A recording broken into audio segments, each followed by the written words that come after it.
نحمده ونصلي على رسوله الكريم اما بعد فاعوذ بالله من الشیطان الرجیم بسم اللہ الرحمن الرحیم خالق کائنات و مالک روز محشر اللہ رب العزت قرآن مجید فرقان حمید میں ارشاد فرماتا ہے یا ایھا الذین آمنوا اذکروا اللہ ذکرا کثیرا وسبحوہ بکرۃ واصیلا۔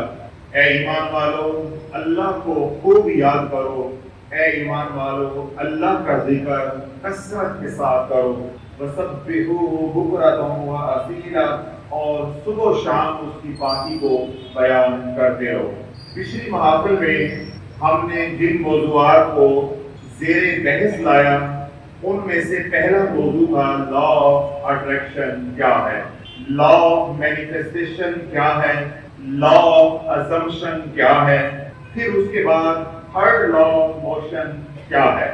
یہ جو پچھلی محفل یعنی اپریل کی گزری ہے اس میں ہم نے بات کی تھی کہ لا آف فوکس کیا ہے۔ تو ان تمام موضوعات پر یا ان تمام لاز پر کم و بیش 14 سے 15 گھنٹے کے بیانات ہو چکے ہیں اور شافیہ سوشل میڈیا کے آفیشیل چینل تلاش پر پبلک بھی ہو چکے ہیں۔ آج جو ہم بات کریں گے وہ ہے انرجی پورٹل کیا ہے اور لا آف سرنڈر کیا ہے۔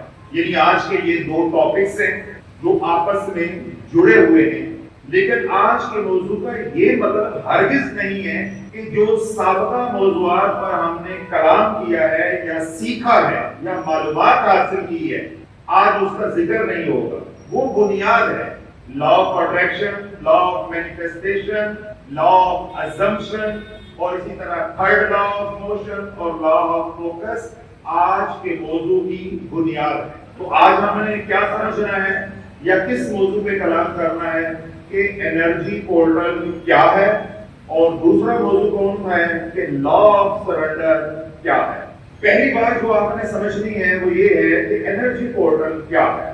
کائنات کا ذرہ ذرہ حرکت میں ہے۔ آپ اکثر یہ فکرہ بھی بولتے ہیں محاورتاً کہ حرکت میں ہی برکت ہے۔ تو کائنات کا ذرہ ذرہ حرکت میں ہے۔ حرکت سے جو انرجی پیدا ہوتی ہے اور اس انرجی سے جو پلیٹ فارم بنتا ہے اس پلیٹ فارم کو انرجی پورٹل کہا جاتا ہے۔ بات سمجھ آ گئی؟ اب کائنات میں ذرہ ذرہ حرکت کر رہا ہے تو اس حرکت سے جو انرجی جنریٹ ہو رہی ہے اس سے جو پلیٹ فارم بن رہا ہے اس پلیٹ فارم کو ہم نے کیا کہا؟ Energy portal. اسی انرجی پورٹل کو ہم کہیں گے universal energy portal. Universal energy portal, یہاں تک بات سمجھ آ گئی؟ یہ جو انرجی پورٹل ہے یا یونیورسل انرجی پورٹل ہے یہ آگے جا کے دو حصوں میں تقسیم ہو جائے۔ ہماری شریعت ہمیں کیا بتاتی ہے کہ اللہ نے اس کائنات میں دو نظام بنائے ہیں۔ یہاں ایک تو بات عقیدے کے حوالے سے بڑی اہم آنی توجہ کے ساتھ سننی آپ نے۔ اللہ نے کتنے نظام بنائے ہیں؟ دو، ایک خیر کا نظام ہے اور ایک شر کا نظام۔ یہ شریعت کے اصطلاح میں ہے۔ تو سائنس کی زبان میں ہم کہیں گے ایک نیگیٹو انرجی کا نظام ہے اور دوسرا پازیٹیو انرجی کا نظام ہے۔ ایک نیگیٹو انرجی ہے اور دوسری پازیٹیو انرجی ہے۔ یہاں جو بات آپ نے ازبر کرنی ہے اور پلے باندھنی ہے، دو طاقتیں ہیں، دو انرجیز ہیں، مگر ہم اس کے خالق کو ایک مانتے ہیں۔ الگ سے آپ نے پازیٹیو انرجی کو مان لیا، اس کے بعد الگ سے آپ نے نیگیٹو انرجی کے وجود کو تسلیم کر لیا، مرتد ہو جاؤ گے، کافر ہو جاؤ۔ خیرہی و شرہی من اللہ تعالی، خیر ہے یا شر ہے اللہ ہی کی طرف سے۔ قل اعوذ برب الفلق من شر ما خلق، شر کو بھی اللہ نے تخلیق کیا ہے اور خیر کو بھی اللہ نے تخلیق کیا۔ تو یہ عقیدے کا مسئلہ ہے۔ یہ نہ ہو کہ انرجی انرجی انرجی کرتے رنجا رنجا کرتے میں آپ رنجا ہوئی، تو انرجی انرجی کرتے کہیں کفر کی طرف چل پڑو اور دو طاقتوں کو تسلیم کرنے والے خدا کا خاصہ بن جاؤ کہ ایک منفی طاقت ہے اور ایک مثبت طاقت ہے۔ یہ کفری عقیدہ ہے۔ دو نظام ہیں، ان دونوں نظاموں کو چلانے والا میرا اللہ ہے۔ بات سمجھ آ رہی؟ ایک مثبت نظام یعنی خیر کا نظام، پازیٹیو نظام، ہیلنگ انرجی کا نظام، اور ایک شر کا نظام۔ دونوں کو بنانے والا بھی اللہ اور دونوں کو چلانے والا بھی اللہ۔ یہ جو یونیورسل انرجی پورٹل ہے، میں نے کیا کہا، آگے جا کر یہ دو حصوں میں تقسیم ہو جائے گا۔ ایک کو ہم کہتے ہیں پازیٹیو انرجی پورٹل یا یونیورسل پازیٹیو انرجی پورٹل، اور دوسرے کو ہم کہیں گے یونیورسل نیگیٹو انرجی پورٹل۔ تو پہلے بات مثبت کرنی چاہیے یا منفی کرنی چاہیے؟ مثبت کرنی چاہیے۔ تو پہلے ہم بات کریں گے کہ پازیٹیو انرجی پورٹل کیا ہے، یعنی یونیورسل پازیٹیو انرجی پورٹل کیا ہے۔ یہاں میں آپ کی معلومات کے لیے یہ بھی بتا دوں کہ یہ جو یونیورسل پازیٹیو انرجی پورٹل ہے، اسی کو ہی ڈیوائن انرجی پورٹل بھی کہا جاتا ہے۔ اسی کو ہی ڈیوائن انرجی پورٹل بھی کہا جاتا ہے۔ جو یونیورسل نیگیٹو انرجی پورٹل ہے اس کو ڈیول انرجی پورٹل بھی کہا جاتا ہے، یعنی شیطانی نظام بھی کہا جاتا ہے۔ تو یہ آپ نے اپنے بات ذہن میں رکھنی ہے۔ اگر کہیں میں ڈیوائن انرجی بول جاؤں تو آپ نے پریشان نہیں ہونا کہ یہ انرجی کوئی اور ہے۔ کیوں؟ خیر اور شر یہ دو نظام ہیں، تو خیر کی نسبت اللہ کی طرف ہے اور شر کی نسبت شیطان کی طرف ہے، ابلیس کی طرف ہے، جو شیطانی طاقتیں ہیں اس طرف ہے۔ تو خیر کی نسبت کیونکہ اللہ کی طرف ہے تو اس لیے اس کو ڈیوائن انرجی پورٹل بھی کہا جاتا ہے، یا ڈیوائن انرجی پورٹل سے بھی تعبیر کیا جاتا ہے۔ اب سوال یہ پیدا ہوتا ہے، یہ جو ڈیوائن انرجی پورٹل ہے یا یونیورسل پازیٹیو انرجی پورٹل ہے، یہ کیسے بنتا ہے اور یہ کس کے زیر کنٹرول ہے، یہ کام کیسے کرتا ہے، یا مجھ آپ کو اس کا نفع کیسے پہنچتا ہے۔ اللہ رب العزت قرآن مجید فرقان حمید میں ارشاد فرماتا ہے، سبح للہ ما فی السماوات و ما فی الارض الملک القدوس العزیز الحکیم۔ زمین و آسمان میں ذرہ ذرہ اللہ کی تسبیح کر رہا، اللہ کا ذکر کر رہا ہے۔ جب کائنات کا ذرہ ذرہ اللہ کا ذکر کر رہا ہے تو اس ذکر سے جو انرجی جنریٹ ہو رہی ہے وہ تمام انرجی ڈیوائن انرجی پورٹل میں جمع ہو رہی ہے۔ بات سمجھ آ رہی؟ ادھر اللہ حکم دیتا ہے جو شریعت کے مکلف ہیں، جن و انس سے، یا ایھا الذین آمنوا اذکروا اللہ ذکرا کثیرا۔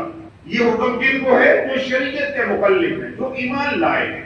اللہ ان کو بھی حکم دے رہا ہے کہ تم بھی کثرت سے مجھے یاد کرو، یعنی میرا ذکر کرو۔ تو یوں جو کائنات کے ذرے ذرے میں اللہ کا ذکر ہو رہا ہے، نباتات ہیں، جمادات ہیں، حیوانات ہیں، جو وہ ذکر کر رہے ہیں اس سے جو انرجی جنریٹ ہو رہی ہے، اور اسی طرح جو ملائکہ ذکر کر رہے ہیں اس سے جو انرجی جنریٹ ہو رہی ہے، وہ تمام انرجی کہاں اکٹھی ہو رہی ہے؟ ڈیوائن انرجی پورٹل میں یا یونیورسل پازیٹیو انرجی پورٹل میں۔ اب رب چاہتا ہے کہ تم بھی انرجی پورٹل کے ساتھ اٹیچ ہو، کنیکٹ ہو۔ اس لیے اللہ حکم دیتے ہیں، یا ایھا الذین آمنوا اذکروا اللہ ذکرا کثیرا۔ تم بھی انرجی جنریٹ کرو، تم بھی انرجی جنریٹ کرو تاکہ تم محدود سے لامحدود کی طرف چل پڑو۔ تمہاری ذات کیا ہے؟ محدود ہے۔ جب تمہارا تعلق ڈیوائن کے ساتھ ہو جائے گا تو تمہاری حیثیت جو ہے وہ محدودیت سے نکل کر لامحدودیت کی طرف چل پڑے گی، یعنی تمہارا سفر جو ہے وہ لامحدودیت کی طرف ہو پڑے گی۔ جس طرح ایک پانی کا قطرہ ہے، تو جو میں نے بات کی اس کی دلیل دے رہا ہوں، ایک پانی کا قطرہ ہے، اس کی حیثیت کیا ہے؟ قطرے کی۔ جب وہی قطرہ دریا میں گرے گا اور اپنے وجود کو فنا کر دے گا، پھر وہ قطرہ نہیں، وہ دریا بن گئے، وہ دریا بن گئے۔ اور اسی طرح دریا ہے جب تک وہ محدود ہے، اپنی ذات کے اندر مقید ہے، وہ کیا ہے؟ دریا ہے۔ مگر جب دریا سمندر میں گرے گا اور اپنی ذات کو سمندر کی ذات میں فنا کر دے گا، پھر وہ دریا نہیں، وہ سمندر بن گئے۔ وہ سمندر بن جائے گا۔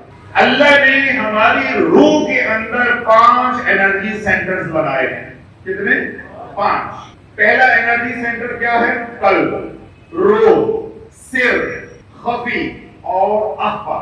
یہ 5 انرجی سینٹرز ہیں۔ کل کتنے ہیں؟ 7۔ 2 پہ آج ہم بات نہیں کریں گے کیونکہ ہم نے روح کے گرد بات کرنی ہے، موضوع ہمارا وہ ہے۔ تو روح کے 5 انرجی سینٹرز، بات سمجھ آئے؟ یہ جو انرجی جنریٹ کرنے کا سسٹم ہے یہ لوکل ہے، یہ محدود ہے۔ اب میں آسان کر دیتا ہوں۔ ایک وہ انرجی ہے جو آپ اپنے جنریٹر سے جنریٹ کر رہے ہیں یا آج کل آپ سولر سے بنا رہے ہیں، وہ کیا ہے؟ محدود ہے۔ 5 kV، 7 kV، 10 kV، 15 kV، ہر 20 kV اتنی ہوگی۔ ایک وہ بجلی ہے یا وہ انرجی ہے جو نیشنل گرڈ اسٹیشن میں ہے، اس انرجی کا اور آپ جو انرجی جنریٹ کر رہے ہیں اس کا کوئی مقابلہ، کوئی موازنہ بنتا ہے؟ تو میں تو ڈیوائن انرجی کی بات کر رہا ہوں۔ یہ تو میں نے موازنہ مخلوق کا مخلوق کے ساتھ کیا ہے، وہ نہیں ہو رہا، وہ نہیں ہو رہا۔ تو ہم تو بات کر رہے ہیں ڈیوائن کی، یونیورسل انرجی۔ بات سمجھ آ رہی؟ تو اگر آپ اپنی انرجی جنریٹ کرتے رہو گے 1 kV، 2 kV، 3 kV، 4 kV، 5 kV، وہ محدود رہے گی۔ اگر وہی انرجی جنریٹ کر کے نیشنل گرڈ اسٹیشن کو دے دو گے پھر تمہاری انفرادی حیثیت ختم ہو جائے گی، تم باپڈا بن جاؤ گے۔ پھر تم کیا بن جاؤ گے؟ باپڈا بن جاؤ۔ تم کیا کہو گے کہ میں بھی پاور جنریٹ کرتا ہوں۔ آپ کیا کام کرتے ہیں؟ جی ہمارے پاور اسٹیشن۔ آپ کیا کام کرتے ہیں؟ جی ہماری آئی پی پیز ہیں، ہم انرجی جنریٹ کرتے ہیں اور کرتے کتنی ہے؟ 5 kV۔ لیکن نام کیا ہو جائے گا؟ جی ہمارا پاور اسٹیشن۔ کیوں؟ آپ کا تعلق بن گیا ہے گرین میٹر لگوانے کی وجہ سے۔ نہیں سمجھ، میں کچھ کہہ گیا ہوں لیکن سمجھ نہیں آ۔ جب تک گرین میٹر نہیں لگے گا یہ جو لوکلی آپ انرجی جنریٹ کر رہے ہو وظائف پڑھ کر، یہ لوکل لیول پہ استعمال ہوگی، جو ہوگی باقی سب ضائع ہو جائے۔ آپ کا موت میں ذکر اذکار کرتے رہو گے، آپ سب نسبت کو چھو نہیں سکتے، سب نسبت کو چھو نہیں سکتے۔ اب آپ اپنے گھر میں، فیکٹری میں، دفتر میں سولر لگا کے یا جنریٹر لگا کے انرجی جنریٹ کر رہے ہو۔ میرا سوال یہ ہے کیا آپ اس انرجی کو بغیر کسی نظام کے نیشنل گرڈ اسٹیشن میں منتقل کر سکتے ہو؟ نہیں، میں نے نہیں بولنا اب آپ نے، میں پیچھے آتا ہوں۔ جو انرجی آپ اپنے گھر میں، دفتر میں، اسکول کالج ہے، اس طرح ان کا ذمہ دارہ ہے، زمین پہ کوئی فیکٹری ہے وہاں پہ 5 kV، 10 kV، 20 kV، 50 kV جتنی بھی آپ پیدا کر رہے ہو اپنی مرضی سے نیشنل گرڈ اسٹیشن میں منتقل کر سکتے ہو؟ کون کہتا کر سکتے ہیں؟ نہیں کر سکتے۔ کوئی بیٹھا ہو کہ کر سکتے ہیں، کوئی ایک بیٹھا ہو، اللہ والو ہمت کرو، قسم تو توڑو، کوئی ایک بندہ کہہ دے کہ میں جو اپنے گھر میں توانائی بنا رہا ہوں، انرجی جنریٹ کر رہا ہوں، الیکٹریسٹی بنا رہا ہوں، میں اپنی مرضی سے نیشنل گرڈ اسٹیشن میں منتقل کر سکتا ہوں۔ میں مخلوق کا جو تعلق ہے مخلوق کے ساتھ اس کی بات کر رہا ہوں۔ تو جو انرجی بنا رہا ہے اس کو نیشنل گرڈ اسٹیشن میں منتقل نہیں کر سکتا۔ جو تو اوراد و وظائف کر رہا ہے، جو تو اولیاء اللہ کا منکر ہو کے تو اللہ اللہ کر رہا ہے اور اس سے جو انرجی جنریٹ ہوگی اس انرجی کو تو یونیورسل پورٹل کے ساتھ کیسے اٹیچ کر سکتا ہے؟ کیسے اٹیچ کر سکتا؟ جب تک تیرے اور نیشنل گرڈ اسٹیشن کے درمیان وابدہ نہیں ہوگا یہ تعلق قائم ہونے والا نہیں ہے۔ اسی طرح جب تک تیرے اور اللہ کے درمیان کوئی حضور کا غلام نہیں ہوگا یہ انرجی بننے والی نہیں ہے اور نہ ہی یہ انرجی منتقل ہونے والی ہے۔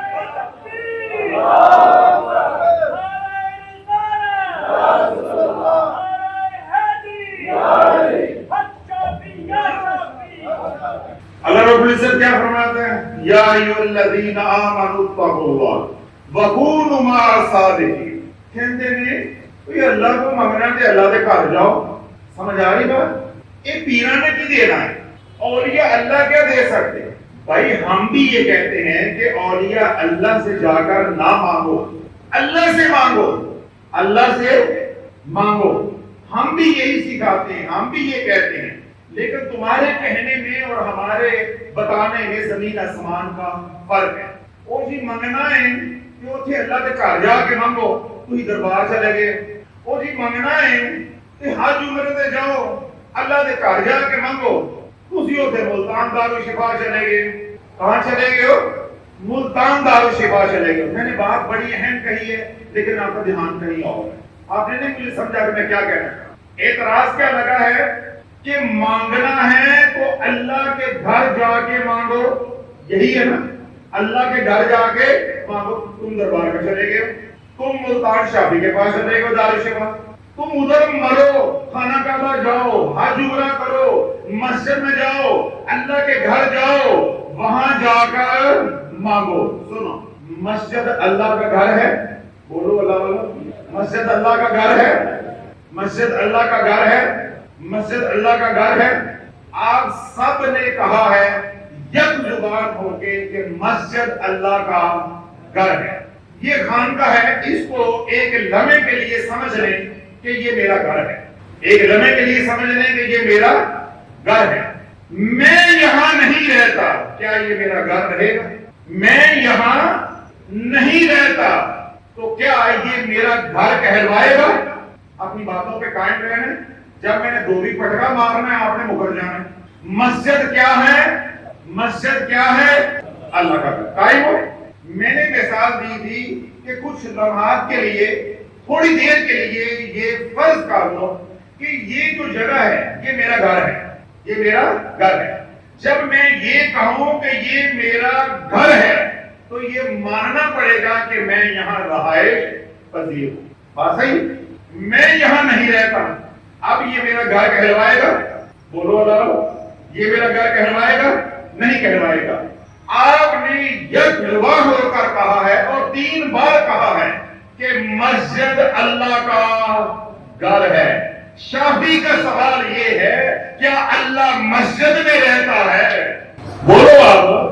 میں نے 3 دفعہ آپ کی زبان سے کہلوایا کتنا معصوم بن کر، اور آپ نے کہا مسجد اللہ کا گھر ہے، مسجد اللہ کا گھر ہے، مسجد اللہ کا گھر. آپ نے کہا نہیں کہا. آپ نے یہ بھی مانا ہے کہ اگر میں یہاں رہوں تو یہ میرا گھر ہے، اور اگر میں یہاں نہ رہوں تو یہ میرا گھر نہیں ہے. اب میرا سوال یہ ہے کیا مسجد میں اللہ رہتا ہے؟ بولو اللہ. آپ وہ کر کے کہتے ہیں تو اللہ ہر جگہ ہے. بھائی جب اللہ ہر جگہ ہے تو پھر آپ یہ کیوں کہتے ہو کہ مسجد اللہ کا گھر ہے؟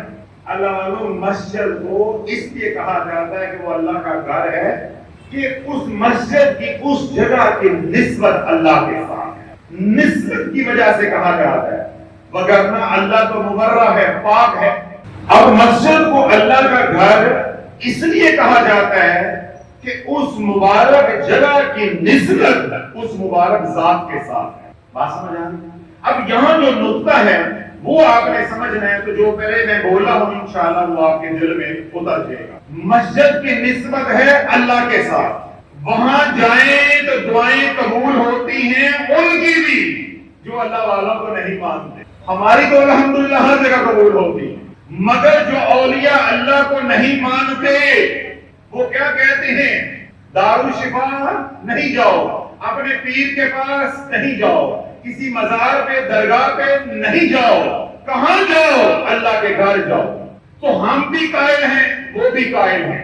ہماری تو مزاروں پہ بھی قبول ہوتی ہے، اپنے پیر کے پاس جانے پہ بھی دعا قبول ہوتی ہے، ہمیں تو کوئی اعتراض نہیں ہے. مگر مسجد وہ جگہ ہے جہاں ہماری بھی دعائیں قبول ہوتی ہیں. جو اولیاء اللہ کے منکر ہیں ان کا بھی عقیدہ ہے کہ وہاں دعائیں قبول ہوتی ہیں. تو وہ جگہ کیا ہو گئی؟ اجتماعی. سب کا وہاں اجماع ہے، سارے متفق ہیں. جو اولیاء اللہ کو ماننے والے ہیں وہ بھی متفق ہیں، جو اولیاء اللہ کے منکر ہیں وہ بھی متفق ہیں. کہ وہ جگہ جس کی نسبت اللہ کے ساتھ ہو وہاں دعائیں قبول ہوتی ہیں، تو پھر وہ بندہ جس کی نسبت اللہ کے ساتھ ہو اس کے پاس جا کر دعا کی جائے تو وہ دعا قبول نہیں ہوگی۔ ایک زمین کا ٹکڑا ہے، اس ٹکڑے کی حیثیت زیادہ ہے یا مومن کی حیثیت زیادہ؟ اللہ کے محبوب علیہ الصلوۃ والسلام کعبۃ اللہ کا طواف کر رہے ہیں تو آپ نے یوں ہاتھ میں چھڑی ہے، چھڑی کے ساتھ اشارہ کر کے فرمایا کہ اے کعبۃ اللہ تیری بڑی شان ہے، بڑی حیثیت ہے، مگر مومن کی عزت اور عظمت تجھ سے بھی زیادہ ہے، تجھ سے بھی زیادہ ہے۔ پیغام یہ دے رہا ہوں، تمہارا عقیدہ درست کرنے کے لیے زور لگا رہا ہوں۔ اگر زمین کے ٹکڑے کی نسبت اللہ کے ساتھ ہو گے، اس ٹکڑے پہ کھڑے ہو کے دعا کرو گے تو دعائیں قبول ہوں گی۔ جب اس 5 فٹ کے بندے کی نسبت اللہ کے ساتھ ہو گے، اس کی زیارت کر کے جو دعا کرو گے اللہ دعاؤں کو قبول کرے گا۔ بات نسبت کی ہے، نہ اللہ یہاں رہتا ہے اور نہ اللہ مسجد میں، بات نسبت کی، بات نسبت کی ہے۔ جب کعبۃ اللہ کو درمیان میں سے نکالو گے تمہارا حج عمرہ ہو جائے گا، ہو جائے گا۔ تو جب اللہ والوں کو درمیان میں سے نکالو گے تو جو تمہارے اندر انرجی جنریٹ ہو رہی ہے، جو لوکل لیول پہ ہے، وہ گلوبل لیول پر مرج ہو کر ایک نہیں ہو سکتا۔ جس طرح میں نے مثال دی کہ اگر آپ اپنے گھر میں بجلی بنا رہے ہیں، جب تک گرین میٹر نہیں لگے گا، درمیان میں بابڑا نہیں آئے گا، تم نیشنل گریڈ اسٹیشن میں بجلی بیچ نہیں سکتے، نہ ہی وہاں ٹرانسفر کر سکتے ہو۔ اسی طرح جب تک کوئی اللہ والا انرجی پورٹل اور میرے درمیان میں نہیں آئے گا، میں یونیورسل انرجی پورٹل کے ساتھ اٹیچ یا کنیکٹ نہیں ہو سکتا۔ اللہ تعالیٰ قرآن و حدیث سے بھی سمجھا دیا ہے اور عقلی طور پہ، سائنسی طور پہ بھی سمجھا دیا ہے کہ اولیاء اللہ سے معافی جان نہیں چھوٹتی، جان نہیں چھوٹتی۔ جب تک یہ درمیان میں نہیں ہوں گے ہم کنیکٹ نہیں ہو سکتے۔ اب سوال یہ ہے کہ جو یونیورسل انرجی پورٹل ہے یا ڈیوائن انرجی پورٹل ہے اس میں انرجی کتنی ہے؟ میں اس کی ایک جھلک دیتا ہوں۔ آپ اللہ کے محبوب علیہ الصلوۃ والسلام نے ارشاد فرمایا، عبداللہ بن عباس اس کے راوی ہیں، کہ جب اللہ رب العزت نے اپنے عرش کو تخلیق کیا اور حاملین عرش کو، یعنی وہ فرشتے جو اللہ کا عرش اٹھائے ہوئے ہیں، ان فرشتوں کو حکم دیا کہ میرے عرش کو تھام دو، میرے عرش کو اٹھاؤ۔ اب اللہ کا حکم ہے فرشتوں کو، فرشتے آگے بڑھے حکم کی تعمیل کرنے کے لیے۔ جب انہوں نے اللہ کا عرش اٹھانا چاہا تو عرش اٹھا نہیں سکا۔ اگر میرے سمجھانے میں کوئی کمی رہ گئی ہے تو توجہ رکھیے گا، ابھی کمی نکل جائے گی۔ اب حکم کی تعمیل ہونے جا رہی ہے۔ حکم کیا ہے کہ میرے عرش کو تھام لو، میرے عرش کو اٹھاؤ۔ فرشتے حکم کی تعمیل کر رہے ہیں مگر سکت نہیں ہے، طاقت نہیں ہے، اتنی انرجی نہیں ہے کہ اللہ کے عرش کو تھام لیں، اللہ کے عرش کو اٹھا لیں۔ عاجز ہو گئے، سجدہ ریز ہو گئے۔ رب نے حکم دیا کہ تم ذکر کرو سبحان اللہ۔ اگر تم طاقت چاہتے ہو اور میرے حکم کی تعمیل کرنا چاہتے ہو، میرے عرش کو تھامنا چاہتے ہو، اٹھانا چاہتے ہو، تو میری پاکی کو بیان کرو سبحان اللہ، سبحان اللہ، سبحان اللہ۔ فرشتوں نے ذکر شروع کر دیا، سبحان اللہ، سبحان اللہ، سبحان اللہ۔ اللہ نے تجلی فرمائی، فرشتوں کو اللہ نے اتنی طاقت دی کہ وہ عرش اٹھانے کے قابل ہو گئے، عرش اٹھانے کے قابل ہو گئے۔ اب اوپر بھی اللہ ہو رہی ہے اور نیچے بھی رب رب ہو رہی ہے۔ اوپر بھی اللہ کی پاکی بیان ہو رہی ہے، فرش پہ بھی اللہ کی پاکی بیان ہو رہی ہے۔ یعنی پوری کائنات میں سبحان اللہ، سبحان اللہ، سبحان اللہ کا ذکر ہو رہا ہے، یعنی اللہ کی پاکی بیان کی جا رہی ہے۔ حاملین عرش جو ذکر کر رہے ہیں تمام ملائکہ فرش پہ ہیں یا عرش پہ ہیں، جہاں کہیں بھی ہیں، صرف ایک ہی ذکر ہے سبحان اللہ، سبحان اللہ۔ نظام چلتا رہا، وقت گزرتا رہا، سیدنا آدم علیہ السلام کی تخلیق کا وقت آ گیا۔ جب اللہ رب العزت نے سیدنا آدم علیہ السلام کے پتلے میں اس قالب کے اندر روح ڈالی تو سیدنا آدم علیہ السلام کو چھینک آئی۔ کیا آئی؟ چھینک آئی۔ جب چھینک آئی تو اللہ رب العزت نے سیدنا آدم علیہ السلام کے دل میں القاء کیا، کیا کیا؟ القا. القا کہتے ہیں کہ کوئی بات زبردستی دل میں ڈالنا. اس کو انگلش میں کہتے ہیں ٹو انڈیوس، یعنی کوئی خیال آپ کے دل میں کوئی طاقت ڈالتی ہے تو اس کو کہتے ہیں القا کرنا. تو اللہ نے اپنے تصرف، اپنی طاقت، اپنی قدرت کاملہ سے سیدنا آدم علیہ السلام کے قلب میں القا کیا. کہو الحمدللہ، کہو الحمدللہ. آگے بھی بڑھوں گا، ایک اور حدیث سناتا ہوں. اللہ کے محبوب علیہ السلام نے فرمایا تھا کہ تمہیں معلوم ہو کہ الحمدللہ کیا ہے. یہ جو ڈیوائن انرجی پورٹل ہے، اس میں بڑا انرجی کہاں سے آ رہی ہے. حضور علیہ السلام نے ارشاد فرمایا کہ جس نے ایک بار کہا الحمدللہ، اللہ اس کے سارے گناہوں کو معاف کر دے گا. بات نہیں آپ سمجھ، آپ نے جو خوشی کا اظہار کیا سلام موقع پر، شادی کا نقطہ آپ نہیں سمجھ.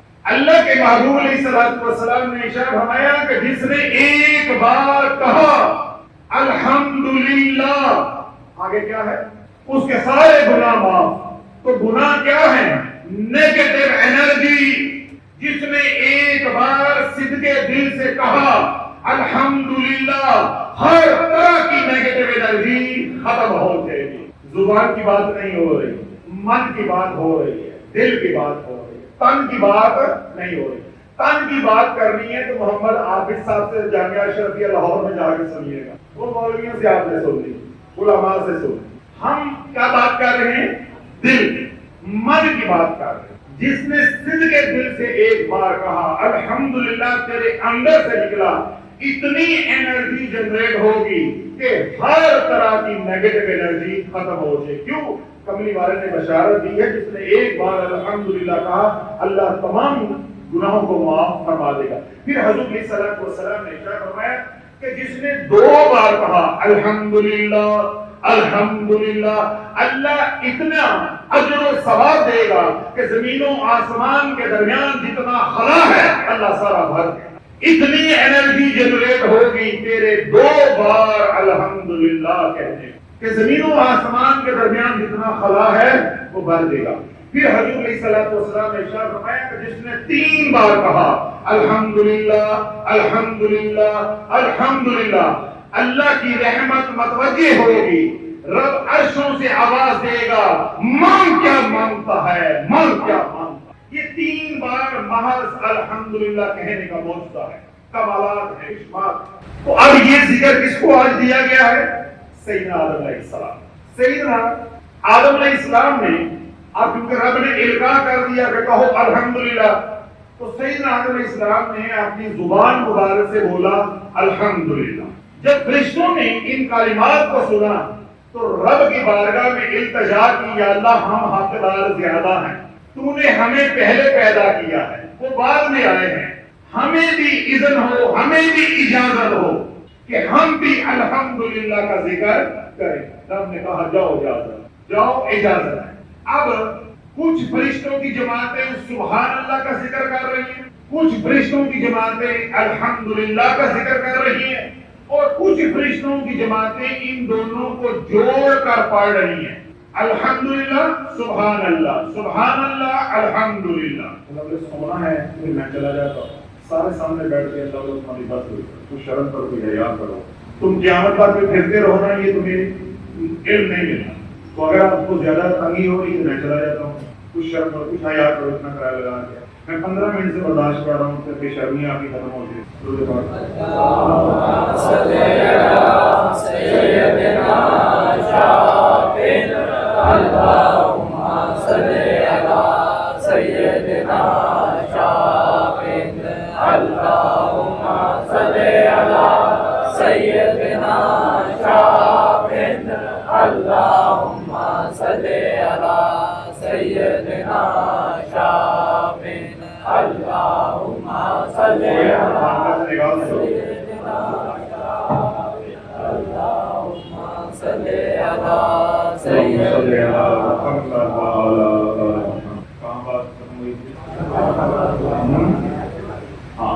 اب کچھ فرشتے جو ہیں وہ سبحان اللہ کا ذکر کر رہے ہیں، کچھ فرشتے جو ہیں وہ الحمدللہ کا ذکر کر رہے ہیں، اور کچھ فرشتے جو ہیں وہ سبحان اللہ اور الحمدللہ کو جوڑ کر یہ ذکر کر رہے ہیں۔ نظام چلتا رہا، ایام گزرتے رہے، وقت گزرتا رہا، زمانہ آ گیا سیدنا نوح علیہ السلام کا۔ آپ اس کون سا زمانہ آ گیا؟ سیدنا نوح علیہ السلام کا زمانہ آ گیا۔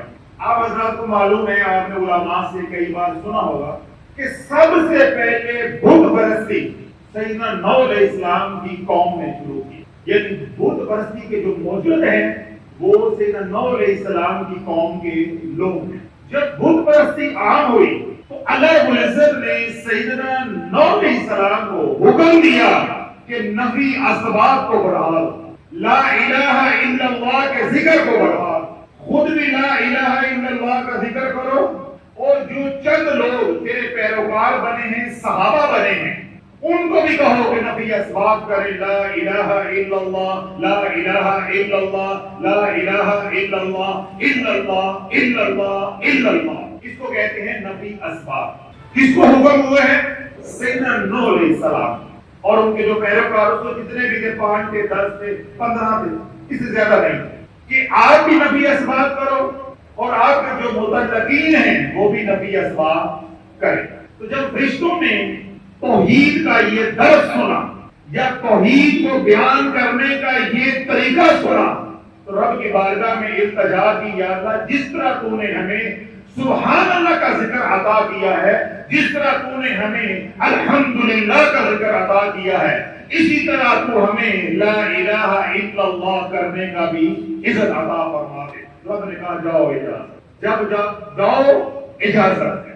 اب کیا ہے کہ کچھ جماعتیں سبحان اللہ، کچھ جماعتیں الحمدللہ، کچھ جماعتیں جو ہیں وہ لا الہ الا اللہ، اور کچھ جماعتیں جو ہیں وہ ان تینوں اذکار کو جوڑ کر رہی ہیں، سبحان اللہ والحمدللہ ولا الہ الا اللہ، سبحان اللہ والحمدللہ ولا الہ الا اللہ، سبحان اللہ والحمدللہ ولا الہ الا اللہ۔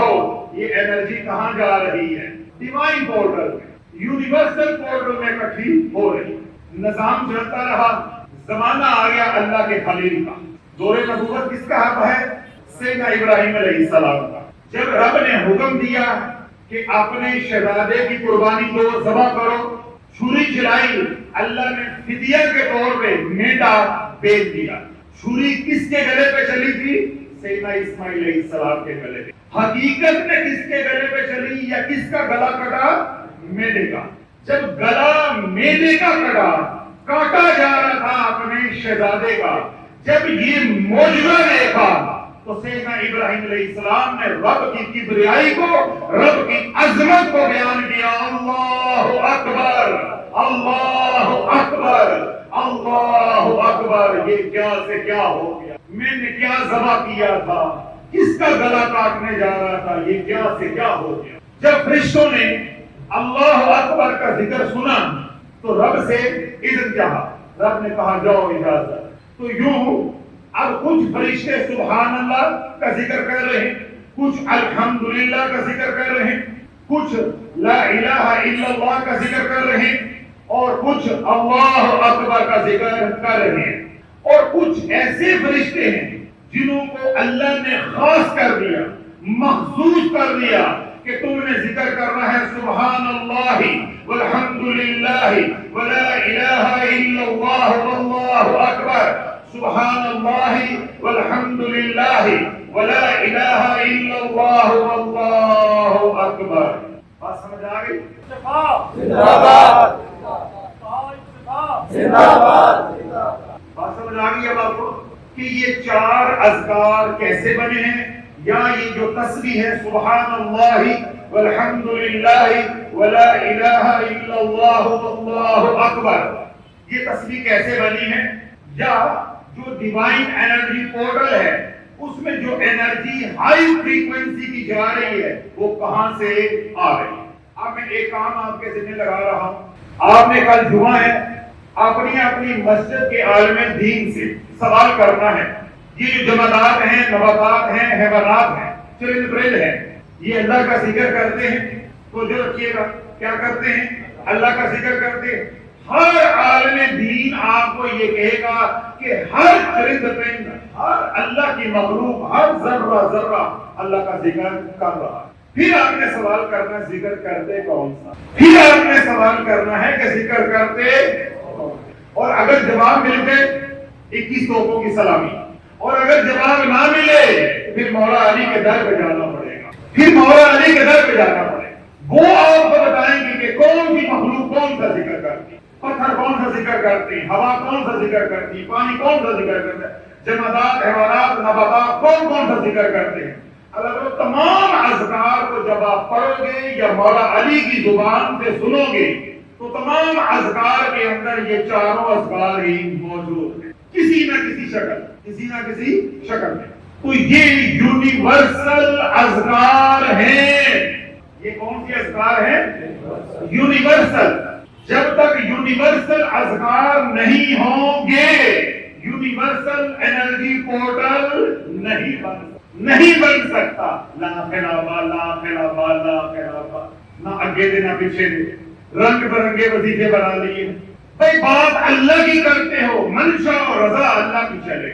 ہم ابھی بات کر رہے ہیں یونیورس کی، کائنات کی، تو وہ ہم کیا کہتے ہوتے ہیں کہ اگر ہاتھی والوں کے ساتھ یاری لگانی ہے تو دروازے بھی اونچے رکھتے ہیں۔ تو بات یونیورس کی کرنی ہے تو آپ کو ذکر بھی وہ کرنا پڑے گا جس کی انرجی یونیورسل پورٹل میں موجود ہے، تاکہ تیری اور اس کی فریکوینسی ایک ہو جائے۔ جب تیری اور انرجی پورٹل کی فریکوینسی نہیں ملے گی تو چاہ کے بھی اس نظام کے ساتھ کنیکٹر نہیں ہو، چاہ کر بھی کنیکٹر نہیں ہو سکتا۔ اب کتنے اذکار ہو گئے؟ 4۔ سبحان اللہ، الحمدللہ، لا الہ الا اللہ، اللہ اکبر۔ زمانہ آ گیا میرے قبری والے، حضور علیہ السلام کا دور نبوت شروع، سیدنا جبریل امین علیہ السلام تشریف لے کر آئے۔ یہ جو ساری روایت میں نے بیان کی ہے، رودات بیان کی ہے، لب لباب آپ حضرات کے سامنے رکھا ہے، سیدنا جبریل امین علیہ السلام نے یہ ساری بات، یہ ساری تفصیل میرے قبری والے کے سامنے رکھی کہ سبحان اللہ کا ذکر کیسے شروع ہوا، الحمدللہ کا ذکر کیسے شروع ہوا، اللہ اکبر کا ذکر کیسے شروع ہوا، اور لا الہ الا اللہ کا ذکر کیسے شروع ہوا۔ میرے حضور علیہ السلام توجہ کے ساتھ سیدنا جبریل امین علیہ السلام کی بات کو سماعت فرماتے رہے، سنتے رہے، کالی کمری کی بھٹل مار کے سنتے رہے۔ سننے کے بعد آپ بڑے حیران ہوئے، آپ کو تعجب ہوا، آپ کو بہت تعجب ہوا۔ جب آپ حیران ہوئے تو آپ نے حیرانگی سے بولا لا حول ولا قوت الا باللہ العلی العظیم۔ اللہ کی توفیق کے بغیر کوئی شے نہیں، اور اللہ کی قوت کے بغیر شر سے بچا نہیں جا سکتا۔ علی العظیم، اللہ بہت اعلی، بڑی عظمت والا، بڑی عظمت والا۔ تو یہ جو لا حول ولا قوت الا باللہ العلی العظیم میرے حضور علیہ السلام نے پہلی بار اس کائنات میں بولا تو حضور علیہ السلام کی ذات اقدس ہے جنہوں نے لا آف سرنڈر کی بنیاد رکھ دی۔ آج اس کائنات میں پہلی بار لا آف سرنڈر کی بنیاد رکھی کہ اللہ کی توفیق کے بغیر تو سبحان اللہ نہیں کہہ سکتا، الحمدللہ نہیں کہہ سکتا، لا الہ الا اللہ نہیں کہہ سکتا، سمجھ آئے؟ اس طرح اللہ اکبر نہیں کہہ سکتا، یا چاروں کو جوڑ کے سبحان اللہ والحمدللہ ولا الہ الا اللہ واللہ اکبر نہیں کہہ سکتا۔ ہم کیونکہ ذکر کی بات کر رہے ہیں، ہم اہل ذکر ہیں، وگرنہ اللہ والا کوئی بھی نیکی کا کام آپ اللہ کی توفیق کے بغیر نہیں کر سکتے۔ تو جب آپ نے تسلیم کر لیا کہ میرے اوپر کوئی اور ہے، کسی اور کی عظمت کو، طاقت کو تسلیم کر لیا کہ یہ جو کچھ ہو رہا ہے یہ میں نہیں کوئی اور کر رہا ہے، تو آپ نے اپنے آپ کو اس ہستی کے سامنے سرنڈر کر دیا، سرنڈر کر دیا، سپورٹ کر دیا۔ یہ ہے law of surrender, law of surrender. میں ایک دو روایتیں اور بیان کر دیتا ہوں تاکہ آپ کو ڈیوائن انرجی پورٹل سمجھ آ جائے کہ اس کے اندر کتنا پوٹینشل ہے، اس کے اندر کتنی انرجی ہے۔ اور آپ کو یہ بات سمجھ آ جائے کہ جب میں اس نظام کے ساتھ جڑ جاؤں گا تو میری کیا شان ہو، کہ میری کیا شان ہو۔ حضرت ام ہانی رضی اللہ تعالی عنہا بارگاہ رسالت میں حاضر ہوئی، آ کر عرض کی کہ یا رسول اللہ اب میں بوڑھی ہو گئی۔ کیا ہو گئی؟ بوڑھی ہو گئی، مجھے کوئی آسان سا ذکر عطا فرما دے تاکہ میں بیٹھے بیٹھے کر دیا۔ اللہ کے محبوب علیہ الصلوۃ والسلام نے ارشاد فرمایا اگر تو کہے گی سبحان اللہ لا الہ الا سبحان اللہ، اگر تو کہے گی سبحان اللہ کتنی بار یا رسول اللہ؟ 100 بار۔ یا رسول اللہ مجھے ملے گا کیا؟ اللہ کے محبوب علیہ الصلوۃ والسلام نے ارشاد فرمایا کہ سیدنا اسماعیل علیہ السلام کی اولاد میں سے 100 غلام آزاد کرنے کا ثواب اللہ عطا فرمائے گا۔ جب تو 100 بار کہے گی سبحان اللہ سبحان اللہ سبحان اللہ، اور اگر تو 100 بار کہے گی الحمدللہ الحمدللہ الحمدللہ، 100 گھوڑے مال سے لدے ہوئے جہاد کے لیے اللہ کی راہ میں دینے کا ثواب اللہ عطا فرمائے گا۔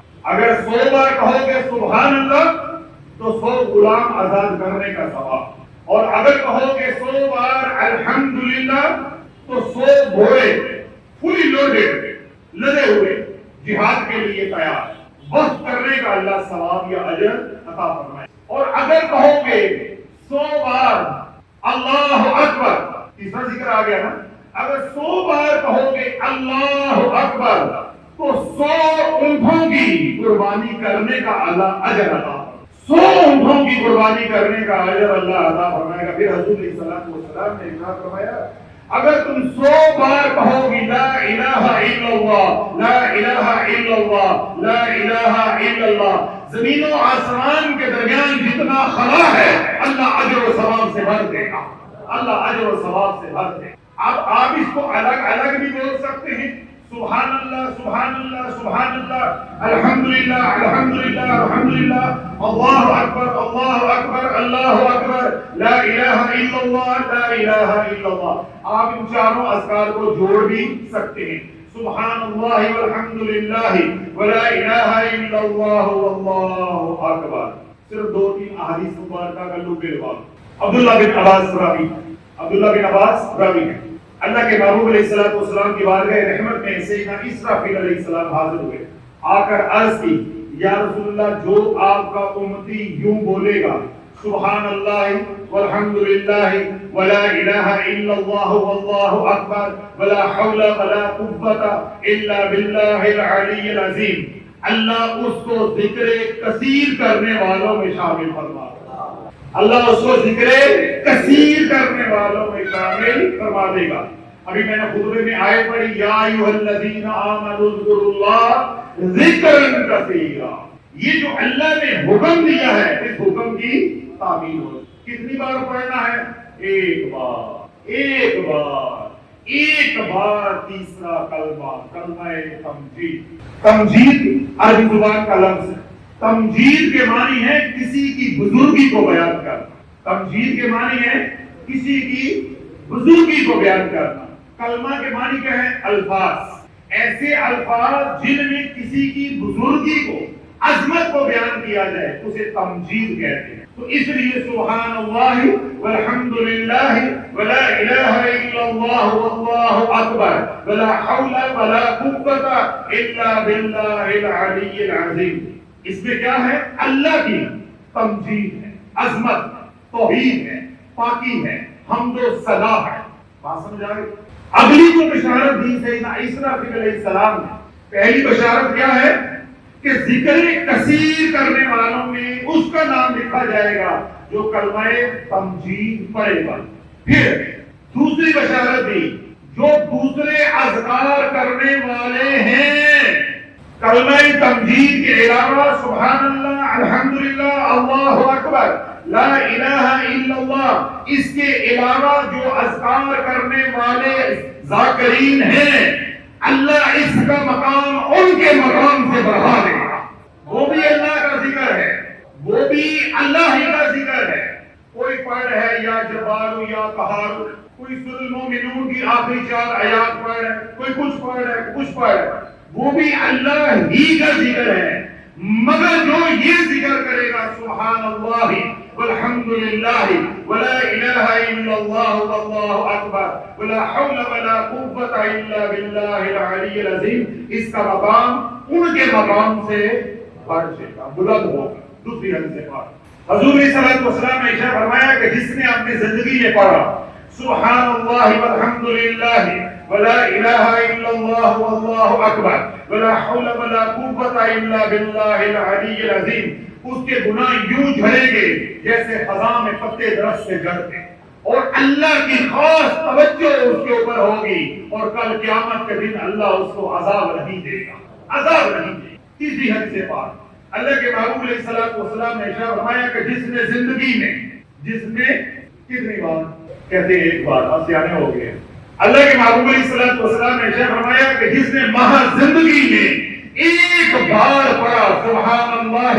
والحمدللہ ولا الہ الا اللہ واللہ اکبر ولا حول ولا قوت الا باللہ العلی العظیم، وہ مر جائے گا اپنے وقت پہ، کل نفس ذائقہ الموت، وہ مر جائے گا، کائنات فنا ہو جائے، کل من علیہا فان ویبقى وجہ ربک ذو الجلال والاکرام، بندہ پڑھنے والا قاری مر جائے گا، دنیا فنا ہو جائے گی، مگر کلمہ تمجید کی انرجی باقی رہے گی۔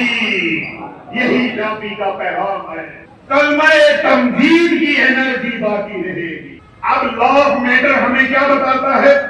Energy can be change from one form to another form but it can't be destroyed. ہم انرجی کو ایک شکل سے دوسری شکل میں تو بدل سکتے ہیں مگر تباہ نہیں کر سکتے۔ تو جس نے زندگی میں حالت ایمان میں ایک بار کلمہ تمجید پڑھا، تیسرا کلمہ پڑھا، وہ خود بھی مر جائے گا، یہ کائنات بھی فنا ہو جائے گی، مگر اس کلمے کی انرجی باقی رہے گی۔ تو جو ڈیوائن انرجی پورٹل ہے اس میں ان کلمات کی انرجی کی فریکوینسی سب سے اوپر ہے۔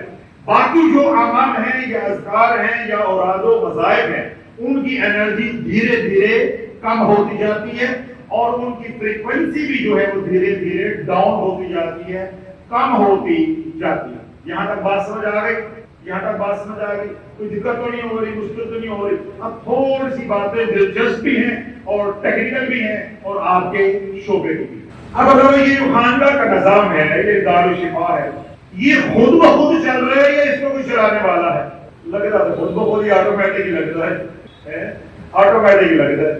میرا کہنے کا مقصد یہ ہے کہ یہ چھوٹا سا نظام ہے، یعنی جتنا یہ ناخن ہے اس سے بھی چھوٹا سا نظام ہے۔ دین کے بڑے بڑے نظام میں الحمدللہ پاکستان جو کوشش کر رہے ہیں، کوئی بھی نظام ہو چھوٹا ہو بڑا ہو، اس کو کوئی چلا رہا، وہ خود بخود نہیں چلا۔ یہ جو ہم بار بار بول رہے ہیں جب سے بیان شروع ہوا ہے، یونیورسل پازیٹیو انرجی پورٹل یا ڈیوائن انرجی پورٹل، اس کو کون چلا رہا؟ کوشچن از دس، سوال یہ ہے۔ ایک کو آپ کہتے ہیں جی خانقاہ کو اللہ چلا رہا ہے، بھائی اللہ ہی چلا رہا ہے، لیکن اسباب کے درجے میں کون چلا رہا ہے؟ سوال میرا یہ تھا، تو آپ نے کہا تھا کہ کوئی نہ کوئی چلا رہا ہے۔ جس طرح اس خانقاہ کی انتظامیہ ہے وہ اس نظام کو چلا رہی ہے، اسی طرح جو ڈیوائن انرجی پورٹل ہے اس کو حقیقی چلانے والی ذات اللہ کی ہے، مگر اسباب کے درجے میں 5 انبیاء علیہ السلام اس نظام کو چلا رہے۔ اس نظام کو کتنے انبیاء علیہ السلام چلا رہے ہیں؟ 5 انبیاء علیہ السلام کے انڈر کنٹرول ہے یا زیر اثر ہے۔ کون سا نظام جی؟ Divine energy portal. اس کو ادھر کر دو آگے صاحب، یہ جو نظام ہے تیرے میرے اندر، چاہے وہابی کے اندر ہو، چاہے دیوبندی کے اندر ہو، چاہے شیعہ کے اندر ہو، چاہے بریلوی کے اندر ہو، کوئی بھی مومن ہے، کلمہ گو ہے، جو اس کے اندر یہ لوکل نظام ہے، اس نظام کو بھی 5 نبی چلا رہے ہیں۔ کتنے جاواں تے منجی کی تھیڑاواں کہتے ہیں میں پیر علی خان پیر کا پروگرام بنایا ہے۔ اس نظام کو کتنے انبیاء علیہ السلام چلا رہے ہیں؟ 5۔ یہ لوکل سسٹم ہے، اس کو لوکل کہیں گے، ڈیوائن کو ہم کیا کہیں گے؟ گلوبل، یونیورسل، ٹھیک ہے۔ اس نظام کو کون چلا رہا ہے؟ حقیقی طور پہ اللہ، اور اسباب کے درجے میں 5 انبیاء علیہ السلام۔ اسی طرح مجھ کو اور آپ کو کون چلا رہا ہے؟ اللہ، اور اسباب کے درجے میں کون کنٹرول کر رہا ہے یا میں کس کے زیر اثر ہوں؟ 5 انبیاء علیہ السلام۔ اب ڈیوائن انرجی پورٹل کو 5 کون سے نبی کنٹرول کرتے ہیں، یہ چلاتے ہیں؟ پہلے سنو، پہلے نبی ہیں سیدنا آدم علیہ السلام، دوسرے نبی ہیں سیدنا نوح علیہ السلام۔ کون؟ سیدنا نوح علیہ السلام۔ تیسرے نبی ہیں سیدنا موسیٰ علیہ السلام، اور چوتھے نبی ہیں سیدنا ابراہیم علیہ السلام، اور 5ویں نبی